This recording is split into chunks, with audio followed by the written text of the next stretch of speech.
the word of God. Ningependa katika lake Mwenyezi Mungu. And if you have your Bibles, I want us to turn in the book of Exodus in chapter 33. Kama una Biblia yako kitabu cha Kutoka mlango wa 33. Exodus 33 as we go to the word of God. Kutoka mlango wa 33 kunapoenda katika Mwenyezi Mungu. One thing that has been neglected today in our spiritual walk, mojawapo ya kitu ambacho kimeweza kuachwa zaidi katika matembezi yetu ya kiroho, is the understanding of the importance of the presence of God in our lives. Ni ile kuweza kusahau umuhimu uwepo wake Mungu maishani mwetu. You will see and you will find many believers. Utaweza kuona na kuwapata waamini wengi. They are only interested and focused in the things of God that is His promises. Wanaweza kulenga sana vitu vyake Mungu ambao haswa zaidi zile ahadi zake. But they put a little focus on God Himself, His presence. Wanaweza kuweka mtazamo kidogo sana kwa Mungu mwenyewe kwa uwepo wake. Listen to how we always pray. Unaposikiza kwa umakini jinsi tunaweza kuomba. It is always about God, can I have this? God, can you do this to me? Yote ni kwamba Mungu, je, naweza kupata hii? Mungu, je, unaweza kunifanyia hii? But our walk has never or has not been for a long time about God Himself. Lakini matembezi yetu kwa muda mrefu hayajakuwa kuhusu tu Mungu mwenyewe. And if I challenge each and every one of us this morning, napoenda kutia changamoto kila mmoja wetu asubuhi leo, ask you a question. Yese kuuliza swali. If you can keenly take a look at your walk with God today, kama kumakini unaweza kuchunguza matembezi yako na Mungu leo hii, you say that there are or you are contending for His presence in your life. Unaweza kusema kupo ama unaweza kupigania uwepo wake katika maisha yako. Can you say that your walk has been all about the promises of God? Ama unasema kwamba matembezi yako tu yamekuwa kuhusu pekee zile ahadi za Mungu. We've neglected. Eneo moja tumeweza kulipuuzilia. We are missing out on the powerful touch and move of God. Na tunaweza kukosa mguso wa ajabu wake Mungu na matembezi yake. We've neglected to contend for God's presence. Tumeweza kuacha kupigania uwepo wake Mungu. And this morning through the word of God, asubuhi kupitia lake Mwenyezi Mungu, let us be challenged. Tukaweza kupata changamoto. In a sermon I've entitled chumbe nimetia mada, the promise without the presence. Ahadi bila uwepo. Exodus in chapter 33. Kutoka 33 verse 1 to 3 follow as I read. Then the Lord said to Moses, depart and go up from here, you and the people whom you have brought out of the land of Egypt, to the land which I swore to Abraham, Isaac, and Jacob, saying to your descendants, I will give it, and I will send my angel before you, and I will drive out the Canaanites, the Amorites, the Hittites, the Perizzites, the Hivites, the Jebusites. Go up to the land that flows with milk and honey, for I will not go up in your midst, lest I consume you on the way, for you are a stiff naked people. Let us pray. Father, in the mighty name of our Lord Jesus, we come before you this morning. We thank you, Heavenly Father, for your faithfulness. We thank you, Heavenly Father, for gathering us, Lord, in your sanctuary. We thank you, God, for your presence. We thank you, Lord, for your anointing. It is an opportunity, Lord, to speak to each and every one of us. Lord, I pray that you use this word to stir our hearts, speak to our lives. Let us, Father, Lord, leave this place desperately making a decision, Lord, to contend always for your presence in our lives. We thank you, Father, Lord. Manifest yourself in our midst today. We worship you, Lord. We exalt and we magnify your name. In Jesus' name we pray, believing and trusting. Can we all say amen? The promise without the presence. Ahadi bila uwepo. First, I want us to talk about the promise. Ningependa kuzungumza kwanza kuhusu ahadi. In the book of Exodus in chapter 3 and verse 7. Kitabu cha Kutoka 3 mlango wa 7. Haki Mungu nasema. And the Lord said, Bwana akasema, I have surely seen the oppression of my people. Kwa hakika nimeweza kuona kuteseka kwa watu wangu who are in Egypt, ambao kule Misri, and I have heard their cry because of their taskmasters. nimeweza kusikia kilio chao kwa ajili ya watesi wao. So I know their sorrows. Nimeweza kuona huzuni wao. So I have come down to deliver them out of the hands of the Egyptians. Nimekuja kuweza kuwakomboa kutoka mikono ya Wamisri, And to bring them up from the land to a good and a large land. na kuweza kuwatoa katika nchi hiyo kutoka katika nchi To a ya land nzuri, flowing with milk and honey. katika nchi ambayo inatiririka asali kwa To a maziwa, place of the Canaanites, katika nchi wa Kanaani, the Hittites and the Amorites, Waamori ni pia na Wahiti, and the Perizzites, hata Mperizi and the Hivites and the Jebusites. na Myebusi na pia Now Mhivi. the book of Exodus in chapter 3 Kitabu cha Kutoka mlango wa 3 speaks about the experience of the burning bush. inazungumza kuhusu ule ujuzi ambao During the wakatetea, experience of this burning bush, na wakati wa ule wa kuchomeka, God is revealing to Moses what he wants to do for the children of Israel. Mungu anaweza kumfunulia Musa kile angependa kuwafanyia wana wa God Israeli. is revealing his plan. Mungu anafunua mipango He yake. is speaking to Moses about the promised land. Anazungumza kwake Musa kuhusu nchi ya He is ahadi. speaking to Moses about the land that flows with milk and honey. Anamwambia Musa kuhusu nchi ambayo inatiririka asali And kwa maziwa. one thing that we can see and say about that experience, Jambo ambalo tunaweza kusema na kuona kuhusu wakati kule, God did not just decide then to give the children of Israel the land. Mungu tu hakuamua kuwapa wana wa Israeli nchi ile. This has been a promise that he had promised the patriarchs. Hii ilikuwa ni ahadi ambayo alikuwa amewaahidi watu That wale, is Abraham, Isaac and Jacob. wale watangulizi wa imani, Ibrahimu, Isaka na Now Yakobo. Moses is before God. Ile ahadi alipozua ambayo Musa And kumeleka Mungu, God again is recounting these promises. na Mungu pia anaweza kuzikumbuka ahadi zile. It was the land that he had promised his children. Ni nchi ambayo alikuwa ameahidi watoto wake. Genesis in chapter 12 and verse 7. Mwanzo 12 mstari wa 7 It's about the promise of God to Abraham. nazungumza kuhusu ahadi zake Mungu kwa The Ibrahimu. Lord appeared to Abraham and said, Bwana akamwelekea Ibrahimu na kusema, to your descendants I will give this land. kwa uzao wako ndaweza kuwapa nchi And ile. because of famine that was in the land, Na kwa sababu ya njaa iliyo katika nchi ile, Abraham does not consult God.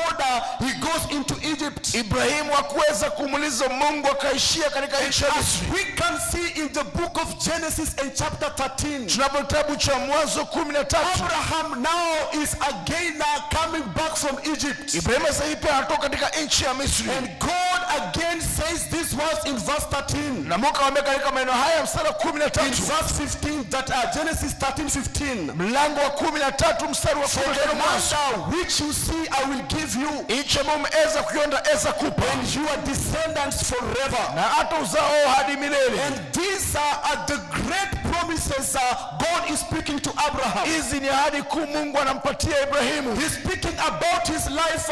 He's speaking about his descendants. Nazungumza kuhusu maisha yake, nazungumza kuhusu uzao wake. You and I, as we are seated here today, Mimi na tunapokuwa tumekaa hapa siku ya we leo, understand and we know the promises of God for our lives. tunaweza kuelewa na kujua ahadi zake Mungu katika maisha yetu. Many of us, we tend to forget the great promise. Na wengine wetu tunajaribu kusahau ahadi kuu. Because even as we have all these promises, Tunapokuwa na ahadi hizi zote, there is the great promise in the book of John in chapter 14 and verse 3. kuna ahadi kubwa kitabu cha Yohana 14 mstari wa 3. Speaking about the eternal kingdom of God. Nazungumza kuhusu ufalme wa milele wa Jesus Mungu. is speaking to his disciples. Yesu anawaambia wanafunzi wake, I go to prepare a place for you. naenda kuandalieni mahali, I will come again nitaweza kurudi tena and receive you to myself. nikaweze kuwapokea. Where I am, there you may be also. Mahali nitakaweza kuwa hapo mtaweza kuwa pia If nyinyi. I may ask you this morning, Kama naweza kuuliza asubuhi, what do you treat as God's great promise for your life? ni gani unaweza kuwasia ni kwamba ni ahadi yake kubwa Mungu maishani Very mwako? few of us we contend for the great promise, the eternal kingdom of God. Wengine wetu tunaweza kupigania ile umilele wake Mungu. We understand that the promises of God is just limited to finances. Tunaweza basi kufahamu ya kwamba ahadi zake Mungu Promises katika of maeneo ya God pekee is yake. limited to a good life. Ahadi zake Mungu siko katika maeneo ya The maisha bora. promises of God is limited to a big house. Ahadi zake Mungu siko katika maeneo tu ya nyumba nzuri. Promises of God are limited to areas that we need or we want to see God revealing himself. Ahadi zake Mungu ziko tu katika maeneo tu Mungu anaweza kujifunua mwenyewe. Many of us we forget about the eternal promise of God. Lakini wengine tunaweza kusahau kuhusu ahadi umilele yake Mwenyezi The Mungu. book of Exodus in chapter 33. Kitabu cha Kutoka mlango wa 13 God is just about to fulfill his promises to the patriarchs. Mungu karibu tu kutimiliza leo katika wale It wazazi is wa the zamani. time that the children of Israel are to get into the promised land. Hii ni wakati wana wa Israeli wanakwenda katika nchi ya ahadi. Let us now look into the presence of God. Tuweze kuangalia uwepo wake Mungu. In the book of Exodus in chapter 13 and verse 21. Kitabu cha Kutoka 21:33. We are seeing the first experience of God's presence in the lives of the children of Israel. Tunaweza kuona ujuzi wa kwanza wa Mungu katika maisha ya wana wa Israeli. God is telling us Lake Mungu and the anatuambia Lord went before them by day in the pillar of a cloud Bwana akawatangulia mchana katika nguzo ya nuru, to lead the way, katika nguzo la wingu kuongoza and njiani, by night in a pillar of fire, na usiku kwa nguzo ya moto, and give them light, na kuwapa nuru so as to go by day and night. ili wakaweze kuenenda usiku na The mchana. children of Israel are on their way from Egypt to the promised land. Wana wa Israeli wanatoka Misri kuelekea nchi ya ahadi, And we are seeing God himself providing a covering for his children. tunaweza kuona Mungu mwenyewe akitwalia kifuniko juu ya wana wa Children Israeli. of Israel can be described as pilgrims. Wana wa Israeli wanaweza kuelezwa kama Their wasafiri. focus they are moving into the promised land. Hawa wameweza kulenga, wanatoka katika nchi ya ahadi. This is their holy place. Hii mahali pao patakatifu. And Egypt in this context is a picture of the world. Na Misri katika mandhari haya ni picha ya ulimwengu. Canaan, the promised land, is a picture of heaven in this context. Na Kanani nchi ya ahadi, mandhari haya imesalia kuwa This mbinguni. now speaks to you and I. Hii hasira kuzungumzia mimi na We wewe. are Christians, we are pilgrims. Sisi ni Wakristo, sisi ni wasafiri. Not been designed to dwell on this face of the earth forever. Hatujaweza kuumbwa kuishi katika uso But ulimwengu there hadi is milele. a place that you and I we are headed to. Lakini kuna mahali mimi na wewe tunaweza kuelekea. This place is the great promise of God for you and I. Na hii mahali ni ahadi kubwa yake Mungu kwako wewe na mimi. Headed into the eternal kingdom of God. Tunaelekea katika uzima wa milele We wake are Mungu. headed to a holy place, the house and the home of God. Tunaweza kuelekea mahali patakatifu akaadhi nyumba yake Mungu. I go to prepare a place for you. Yesu anaambia wanafunzi wake kwamba naenda kuandalieni mahali. Most important thing in our lives should be that which Jesus is preparing for you and I. Jambo kuu kwa maisha ni kwamba ni ile Yesu anaweza kuandaa kwa ajili yako na kwa ajili yangu. When we receive Jesus Napompokea Yesu as our personal savior, kama mwokozi wa maisha yetu we kibinafsi, become pilgrims. tunakuwa wasafiri. God himself, Mungu mwenyewe he's coming out, anaweza kujitokeza guide and protect his people. kuweza kulinda na kuongoza watu What wake. God is telling us, Lakini Mungu anatuambia day in a pillar of cloud to lead the way, kwa usiku alikuwa kama nguzo la wingu and kuongoza by njia, night in a pillar of fire to give them light. na usiku kwa nguzo wa moto kuwapa nuru. All these things that are happening happening is known as Christophany. Yote ambayo inafanyika inajulikana kama Christophany. This is the appearance and the manifestation of Christ in a non-physical way. Hii ni njia ya kuonekana na kudhihirishwa kwa Kristo katika njia Jesus Christ is manifesting himself. Yesu mwenyewe anadhihirisha. He is leading the children of Israel to where God wants them to go. Anaongoza wanaenda katika nchi ambayo wafake ese kwenda. Jesus Christ in a cloud form is releasing protection.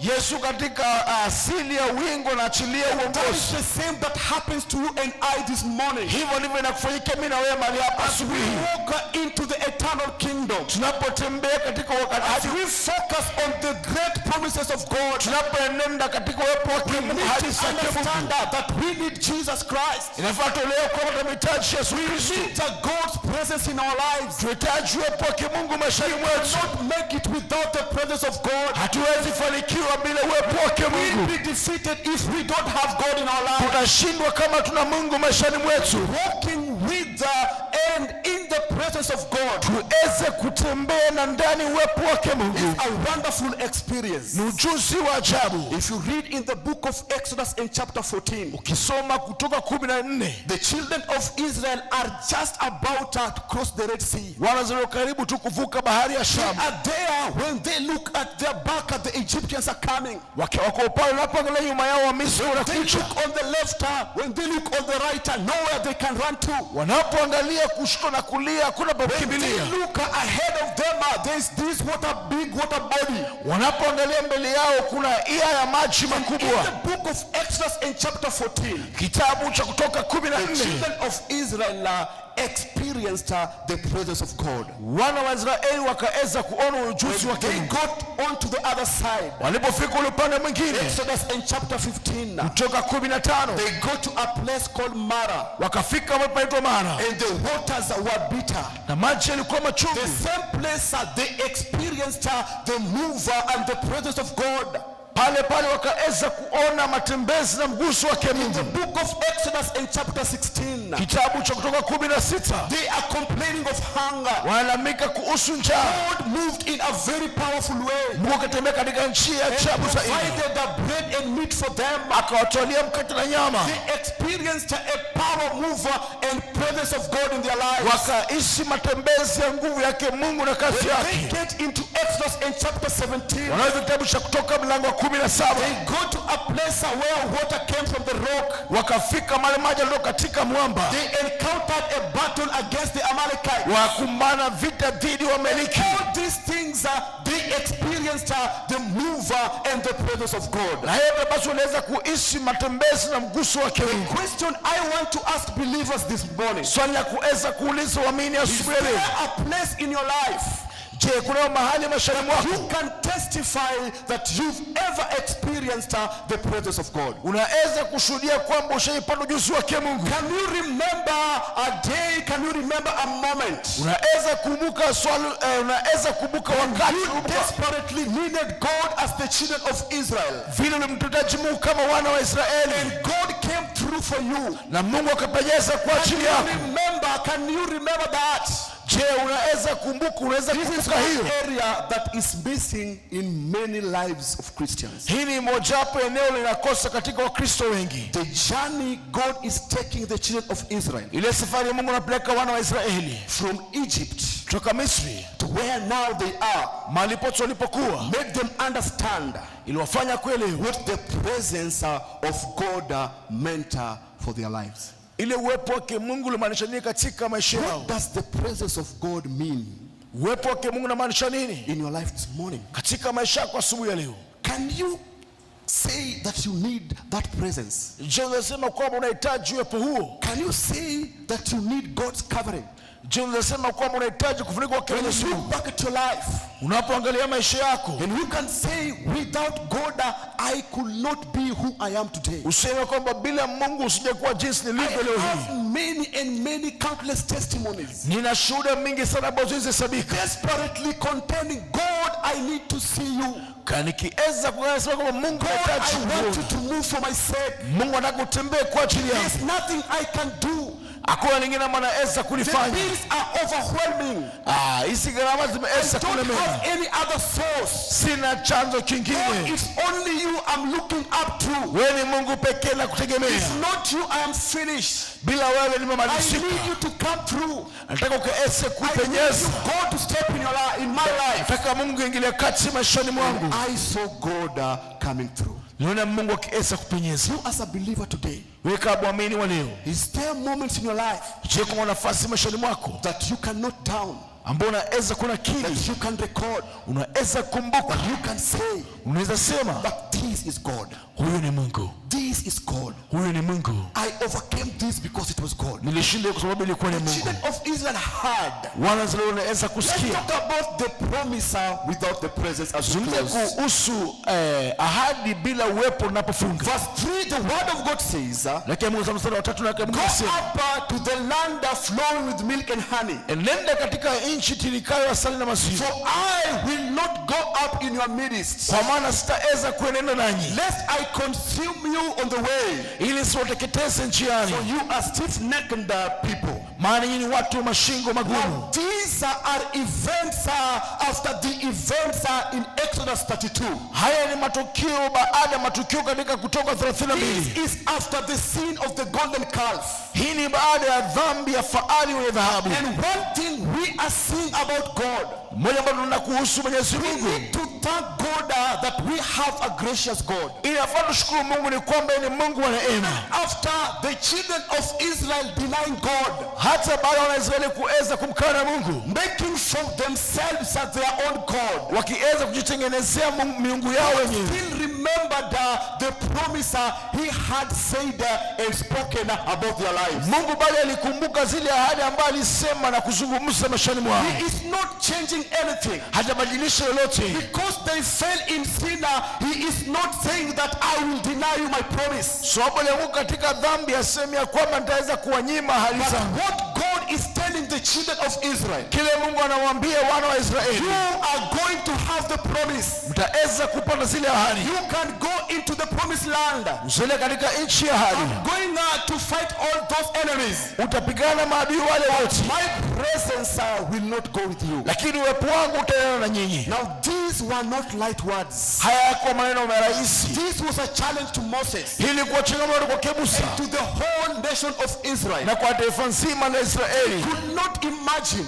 Hawangeweza kuwasia look back at what God has done for their lives. wanapoangalia kile Mungu amefanya maishani mwao hapo And now kabla. they are in a situation, they are at a place Sasa hivi katika hali wako mahali where fulani. God is now telling them, you can get into the promise. Mungu anawaambia kwamba mnaweza ingia katika I am ahadi. going to give you the promised land. Nitaweza kuwapa nchi ya ahadi, I am not going to go with you. lakini sitaweza kuenda na The nyinyi. children of Israel did not agree with this arrangement. Wana wa Israeli hawakuwa kubaliana na mpangilio huu. They could have said like many of us, Kama wangesema kama wengine wetu, let me just get into the promise. ndio wacha niingie katika Not ahadi, factoring the promise and the presence of God, bila kupangilia ahadi zake Mungu na uwepo would wake, have meant to them, ingeweza kuwamanishia they valued the promises, walidhamini ahadi, but they never valued God himself. hawakumdhamini Mungu mwenyewe. If I ask you this morning, Ningeweza kuuliza asubuhi leo, between the promise and the presence, kati ya ahadi na uwepo, which one comes first in your life? gani inakuja mbele maishani mwako? Many of us, we go for the promise. Wengine wetu tunakimbilia ahadi, We don't contend for the presence. hatupiganii uwepo. And that is why we are defeated in life every now and Ndio then. maana tunashindwa maishani kila To wakati. them, what is the value of Canaan? Kwao dhamana gani wa Kanani? What is the value of milk and honey? Dhamana gani wako nayo What katika is sala the na sala? value of having all these possessions? Ni dhamana gani wako nayo kuwa na miliki hizi zote God is not with us. ikiwa Bwana asipokuwa nasi? What is the value of all those things you are contending for in this life? Ni dhamana gani iko nayo vitu ambavyo pigana What katika is maisha the yako? value of all those things if God's presence is not with you? Ni dhamana gani vitu ambavyo uko nazo kama uwepo wake Mungu haupo nawe? Chapter 8 and verse 36. Marko 8:36. For what will it profit a man Mwanadamu itamfaidi nini if he gains the whole world akipata ulimwengu mzima and loses his own soul? na apoteze nafsi yake?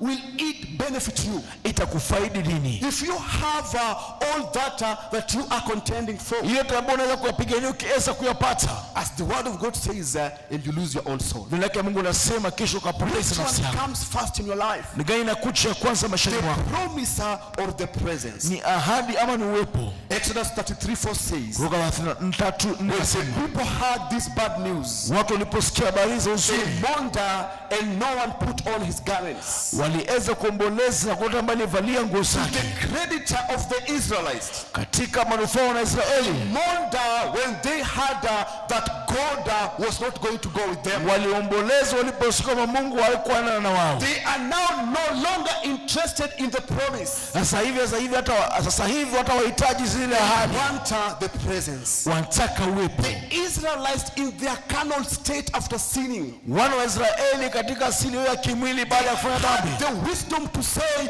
this is terrible. walikuwa na hekima kusema kwamba hii ni hatari, We cannot go. We cannot make it. hatuwezi kwenda, tutafanikiwa. God, without you, we are going nowhere. Mungu, bila wewe hatuendi mahali. We cannot go if you are not in our midst. Hatuwezi kwenda kama huko miongoni We will mwetu. never ever have victory if you are not in our life. Hata ikupata ushindi kama huko maishani Never mwetu. have healing if you are not moving with us. Hata ikupata uponyaji kama huwezi kuenenda nasi. Then we need to declare in our lives. Vile vile tutangaza katika maisha No yetu. matter what you are going through, no matter what you are pursuing in your life, Haijalishi gani unapitia ama kufuatilia you maishani, need the presence of God. unahitaji uwepo wa You need Mungu. God to walk with you. Unahitaji Mungu kutembea na wewe. You need God to protect you. Unahitaji Mungu kulinda. God to cover you. Unahitaji Mungu It kufunika. doesn't matter what you are doing. Haijalishi unafanya nini. They knew that even though the promise was there, Walijua kwamba hata kama ahadi zilikuwepo, but the real key ufunguo halisi is in the presence of God, ni kuwa katika uwepo wake Mungu, not to get sikupata the promise. ahadi. What about us today? Je, sisi wa leo It is about the promise. ni kuhusu ahadi. It is not bad. Si vibaya, God has promised us. Mungu We ametuahidi, need to contend. nafaa tupiganie. But how have you prioritized them? Lakini vipaumbele viko vipi? Does the presence come before the promise? Je, ahadi uwepo unatangulia Or ahadi the promises of God come ahead of the presence? ama ahadi zinaweza I kutangulia uwepo hear wake people Mungu? praying in satellite. Na sio kuleta wakiweza And kuomba, I'm like, we are missing the point. ni kama tunakosa kitu It is muhimu. about me. It is about me. It is about me. It is about me. Ni mimi tu, ni mimi tu, ni mimi tu. We are not contending for God's presence. Hatupigani uwepo wake Mungu, We are not contending for God in our lives. hatupigani Mungu maishani That mwetu. is why we are missing out in our walk of Ndio salvation. maana tunaikosa katika yote ya wokovu. And we need to be spiritually sensitive like Inafaa Moses. tukiwe wa kiroho, wa kimakini Realizing kiroho, the magnitude of the situation. kuweza gundua uzito wa hali hii. Moses does something. Musa akafanya kitu. Verse 7 tells us Sura 7 watuambia, Moses took his tent Musa akasujaa hema and lake, put it outside the camp Musa akajenga hema nyuma ya kambi and called it the tabernacle of meeting. na akaweza kuita hema la kusanyika. Why is Moses pitching a tent outside the camp? Kwa nini Musa akajenga hema nje ya kambi? Why is not Moses pitching a tent inside the camp? Kwa nini Musa ajengi hema ndani ya Where the kambi? children of Israel are. Mahali wana wa The Israeli word wapo. of God is telling us Lakini Mungu anatuambia, Moses goes far away from the camp and he pitches a tent. Musa akaenda nje zaidi ya kambi There's kujenga something hema. that was happening in this camp Vile ambavyo vilifanyika katika hema lile, that had hindered the presence of God. vile ambavyo vilifanyika katika kambi And ile Moses kizuia is uwepo wake Mungu. declaring, Na Musa atangaza, God's presence is not going to be in this place. ikiwa uwepo wake Mungu hautakuwa I mahali have hapa, got no reason to continue being in this place. sina sababu ya kusalia kuwa Many hapa. of us, we are going round and round where God is not involved. Wengine tunaweza kuzunguka na kuzunguka mahali The Mungu presence of hayupo. God is missing in what we are doing. Uwepo wake Mungu unakosa The kama presence of tunakifanya. God is missing in that relationship. Uwepo wake Mungu unakosa katika uhusiano huu. Uwepo wake Mungu The unakosa presence of kazini God mule. is missing in what you wake up every morning to do. Uwepo wake Mungu unakosa kile ambacho unaamkia We kila asubuhi continue kufanya. dwelling there. Tunaendelea kuishi pale. Continue waking up, coming back in the evening, and God is not involved. Tunaweza kuendelea kwa mahali pale tunaamka asubuhi Saying, kuli jioni pale I am pale. not going to dwell in that place. Musa akasema sitazidi I kama ni pale. cannot afford to be where God is not involved. Siwezi gharimika kuwa mahali Mungu I hahusiki. cannot afford to be where there is no presence of God, siwezi gharimika kuwa mahali uwepo wa I Mungu am haupo. going to move out. Taeza I'm kusonga going to nchi. contend for the presence of God. Ni uwepo wake And as Mungu. we see Moses what he's doing, Tunapoona Musa kile ambacho he anafanya, is interceding, anaweza kufanya he uombezi, is mediating, anaweza he is worshiping God on behalf of the Israelites. anaweza kuingilia kati na abudu Mungu kwa niaba ya wana wa Where Israeli. God is not involved, Mahali Mungu hahusiki, we cannot afford to continue dwelling there. hatuwezi gharimika kuendelea kuishi Look pale. at your situation. Angalia hali yako. Is God involved? Je, Mungu anahusika? Do you have the covering? Je, unao kifuniko? Do you have the presence? Je, unao uwepo? Do you have the move of God in that place? Na wapendeza kama Mungu mahali pale. And because of all these, Sababu haya yote, Exodus 33:14, kutoka 33 mstari wa 14, and he said, akasema, my presence uwepo wangu will go with you, utaenenda nami, and I will give you rest. utaenenda nanyi, nitaweza kuwapa pumziko. Those are words of God. Hayo ni maneno yake Mungu. First of all, I will not go in your midst. Sitaenenda miongoni mwenyu. Many of us, God is not involved and we are okay with it. Wengine wetu Mungu hahusiki na tuko sawa. Life is normal. Maisha yako sawa. You're waking up every morning, you come back home, life is okay. Kila siku unaamka mapema, You unarudi are nyumbani, not uko sawa. worried, you are not disturbed. Wewe hata usumbuki, But hauna God is mashaka. not involved in my life. Lakini Mungu hahusiki To maishani mwangu. Moses, there's no way he can live with that. Kwake Musa hawezi He goes out and he starts to contend for the mover and the touch of God. anaweza kwenda kule nje, anaweza kupigania And matembezi that na is kuhusu wake what Mungu. we are going to do. Hilo ndio tutaweza kulifanya. We are going to contend Naenda kupigania for the presence of God. uwepo wake Mungu. That's like Moses did. Vile Musa alifanya. And God said, Mungu akasema, I will go with you. nitaenenda nanyi, I will give you rest. naweza kuwapa And pumziko. that is what we want to contend for. Tunakupigania hiyo. I want every head bowed, Kila kichwa kinamishwe, every eyes closed. macho yafungwe. Before the presence of the Lord. Tuko mbele uwepo wake Mungu. The promise without the presence. Ahadi bila uwepo. Does it disturb you that God is not involved in your life? Je, inakusumbua Mungu hahusiki katika To maisha yako? Moses, that is not life. Kwake Musa hii si maisha. I cannot do without God. Siwezi fanya bila Mungu. Many human wisdom lies to us Hekima mingi ya binadamu inaweza kudanganya. that we can do without God. Tunaweza fanya bila Mungu. That is practically impossible. Haiwezekani. We cannot without God. Hatuwezi bila Mungu. And you are seated in this place. Umeketi mahali hapa. God is very far away from you. Mungu ako mbali sana na wewe. Reason being because of sin. Sababu ikiwa tu kwa sababu ya Just dhambi. like the children of Israel in Exodus 32 Kama wana Israeli kutoka 32 made a god for themselves. wengi waliweza kujipatia. You have other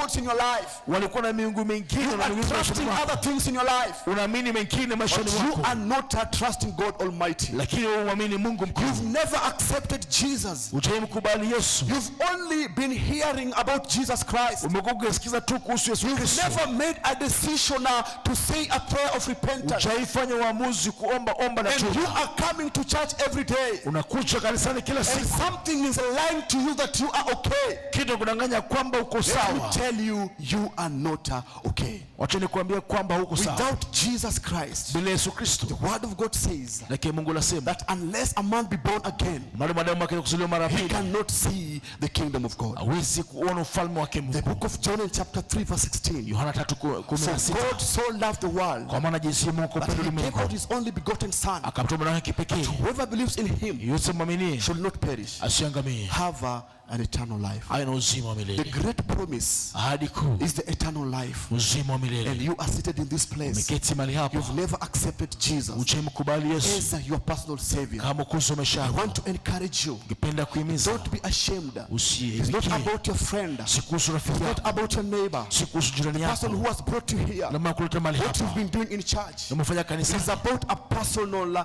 relationship with Ni God kuhusu uhusiano wa kibinafsi through Jesus Christ. kupitia Yesu Kristo. Because in Jesus Na ni mwake Yesu there is a forgiveness of sin. kuna msamaha wa And dhambi. you cannot continue living in sin. Huwezi endelea kuishi katika In dhambi. Jesus there is a newness of life. Na ni mwake Yesu kuna upya The maisha. old is gone, the new is come. Ya kale yamepita na zama zinaweza Happens kuja. only Inafanyika when we tu believe, when we tukiamini receive Jesus Christ. tumpokee Yesu For Kristo. those who received him Wale walimpokea and believed him wakamwamini, were given the rights waliwapa haki to become kuwa the children of God. wana wake You want Mungu. to become, Unataka kuwa you need to accept, na you kubali, need to receive, uweze you need to kupokea believe Jesus Christ mmeni Yesu to Kristo, become a child of God. uweze kuwa mwana wake And you Mungu. are here, Uko mali hapa, you are not a child of God. wewe mtoto wake You've Mungu. never accepted Jesus Je, mkubali as Yesu your personal Savior. kama mwokozi wa And maisha you yako? say, God, here I am. Sema, Mungu niko hapa, I surrender my life to you. na kila maisha yangu kwako I wewe. want you to save me. Nataka uniokoe. Raise up your hand. Inua mkono wako We juu. are going to pray with you. Tuomba na wewe. Is there anyone? Je, kuna yote? Is there anyone? Je, kuna yote? You are not born again. Ujizaliwa mara ya pili. You've never accepted Jesus. Je, mkubali Yesu You Kristo? are a church goer. Unakuja tu You are kanisani. here today because it's Sunday. Uko hapa kwa ajili ya You Jumapili are tu. not here as a child of God. Hauko hapa kama mwana wa You are Mungu. not here for you've come to worship God. Hauko hapa kwa ajili umekuja kuabudu You've Mungu. not come here to be strengthened. Hujakuja hapa kutiwa nguvu. You've just obeyed another day. It is Sunday. Umetii siku ngine Jumapili kawaida. It is not that way. Haiko hivyo. When we come to the house of God, Katika nyumba yake Mwenyezi we come Mungu. as his children. Kuja kama watoto wake. Don't let this opportunity pass you Usiruhusu fursa ikiweze kupita. because you've hardened your heart. Ufalme wako kwa moyo Open mgumu. your heart to Jesus Christ. Mfungulie Yesu moyo wako. It is going to make it work for your life. Ataifanya kufanikiwa maishani mwako. Is there anyone? Je, kuna yeyote? Is there anyone? Je, kuna Maybe you yeyote? were once born again Pengine ulizaliwa mara pili siku and you moja. went back to sin. Karudi katika dhambi. You went back to the world. Karudia katika ulimwengu. Walked away from the Father Kuendelea like the prodigal son. ukamwondokea baba yako kama mwana Yes, mpotevu. God still loves you. Bado Mungu anakupenda. Just as the Father Vile tuka baba was expecting his son to come back home, tunajua mwana kurudi nyumbani. God expects each and every one of us to be in his fold. Mungu anatarajia kila mmoja asile katika Let kusanyiko us not lake. let this opportunity pass us. If tupite. Is there anyone? Je, kuna yote? Is there anyone? Je, kuna yote? If there is none, Kama kuna yote, talking to God's people. nazungumza na watu wake Mwenyezi Mungu. The promise without the presence. Ahadi bila uwepo. Which one is the most important in your life? Ni gani muhimu sana maishani mwako? Is the promise important than the presence? Je, ahadi ni muhimu sana kuliko uwepo? Moses said to God, Musa akamwambia Mungu, if your presence does not go with us, do not bring us up from here. ikiwa uwepo wako hautaenda na sisi, usitoe mali. Moses understands that in the presence of God there is joy. Musa kaelewa kwamba katika uwepo wake Mungu kuna furaha. Moses understands that in the presence of God there is strength for the journey God had asked them to go. Musa kaelewa kwamba katika nguvu zake Mungu, katika uwepo wake Mungu Each kuna and nguvu. every one of us,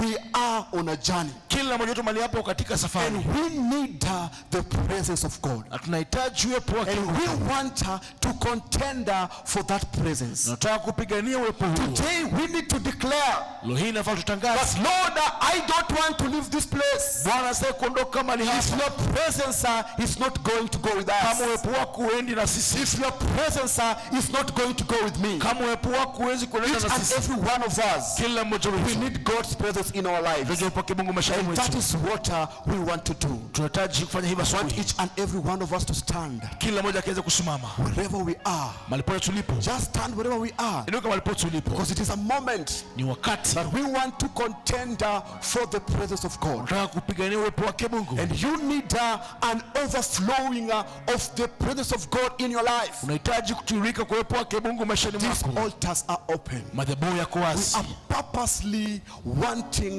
to contend for the presence of God. Tunataka kimakusudi tukapigania uwepo The wake children Mungu. of Israel, Wana wa they Israeli could not understand. They hawakuelewa. could not imagine. Wangeweza kuwazia How can we get into the promised land without God? ni vipi tunaweza kufika katika nchi ya ahadi You bila and Mungu. how can we make it in life without God? Mimi na tunawezaje kufanikiwa maishani bila Mungu? Practically impossible. Haiwezekani. And we need to come to these altars Tuje katika madhabahu haya. and raise our voices Tuinue sauti zetu. and contend for the presence of God. Tupiganie uwepo wake. You want to contend for the presence. Tunataka kupigania uwepo. These altars are open. Madhabahu yako I wazi. want us to come. Tuje. I want us to pray. Tuombe. I want us to kneel down. I Tupige want us to magoti. raise our voices. Tuinue sauti As the zetu. worship team sings this song, Unapoimba pambio hii. we want to contend for the presence. Nataka tupiganie uwepo. Just tell God, I'm not leaving this place without your presence. Ambia Mungu usiondoke mahali hapa God, bila I uwepo. want you to experience you in my life. Mungu anataka kuhisi maishani mwako. I want to experience your presence in my home. Nataka kuweza kupata uwepo wako I want nyumbani to kwangu. experience your presence in all that I do. Nataka kuhisi yote ambayo I am vulnerable. I'm nobody without you, God. Mimi ni mpweke, si mtu yote bila I wewe. need you in my life. Nakuhitaji maishani We mwangu. want to contend for the presence. Tupiganie I want us uwepo. to raise our voices. Tuinue I sauti want us zetu. to contend.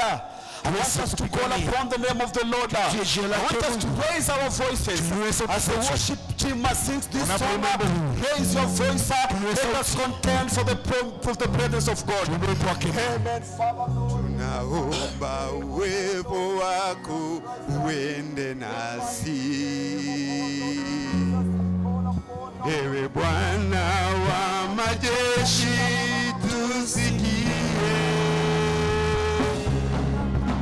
Kama uweni nasi, hatutaki kutoka hapa. Tunajua tena nasi,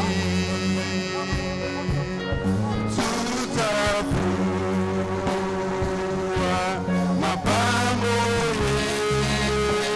yetu, vitu vyote vya thamani kwetu,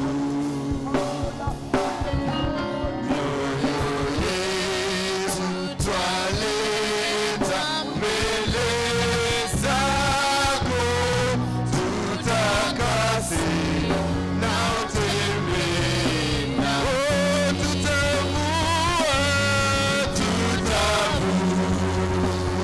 tutavua mapambo yetu, vitu vyote vya thamani kwetu,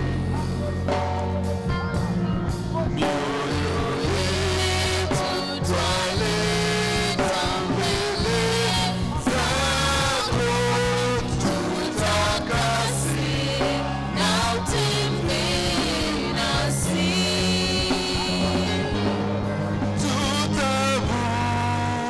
tutavua mapambo yetu, vitu vyote vya thamani kwetu,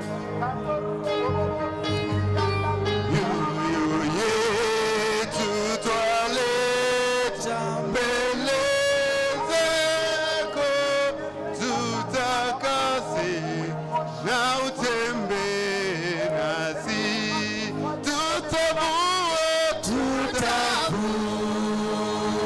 tutavua mapambo yetu, vitu vyote vya thamani kwetu, mioyo yetu twaleta mbele zako, tutakase na utembee. Amen. Let us raise our voices and let us call upon the name of the Lord. Let us contend for God's presence in this place. Let us raise our voices. He and the Rimamabo Shente, Rikanda Rababo Shente, Rikanda Rababo, he and the Ribobo Shente, Rikanda Rababo. Let us raise our voices. Let us call upon the name of the Lord. Let us contend for his presence in this place. We worship you, Father Lord. We praise and we magnify your holy name. Amen. The promise without the presence. Ahadi bila uwepo.